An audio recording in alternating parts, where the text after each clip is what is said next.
অবশেষে মঙ্গলবারের এইচএসসি পরীক্ষা স্থগিত করা হয়েছে। শিক্ষা উপদেষ্টার বরাত দিয়ে তথ্য সম্প্রচার উপদেষ্টা মাহফুজ আলম সোমবার মধ্যরাতে এই তথ্য জানিয়েছেন।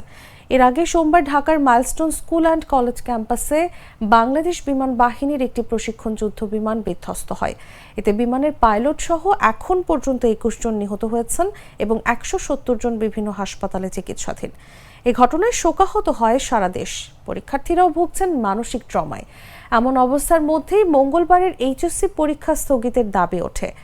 সোমবার মধ্যরাত পর্যন্ত ঢাকা মাধ্যমিক ও উচ্চ মাধ্যমিক শিক্ষা বোর্ড পরীক্ষা স্থগিতের কোনো সিদ্ধান্ত না নেওয়ায় ক্ষোভে ফুঁসে ওঠেন শিক্ষার্থী অভিভাবকরা। ফলশ্রুতিতে Notre Dame college, Dhaka city college, বীর উত্তম লেফটেন্যান্ট আনোয়ার গার্লস কলেজ সহ ঢাকার 10টি নামকরা শিক্ষা প্রতিষ্ঠানের শিক্ষার্থীরা এইচএসসি পরীক্ষা বর্জনের ঘোষণা দেন। পরীক্ষা স্থগিত না হলে রাজপথে আন্দোলনের হুঁশিয়ারি দেয় বিভিন্ন ছাত্র সংগঠনও। এর মধ্যেই সরকারের পক্ষ থেকে এই ঘোষণা এলো। বান্ডেল থাকলে প্রতি সেনমানিতে টাকা বাঁচবে। বিকাশ সেনমানি বান্ডেল কিনে জিতুন প্রতি লেনদেনে।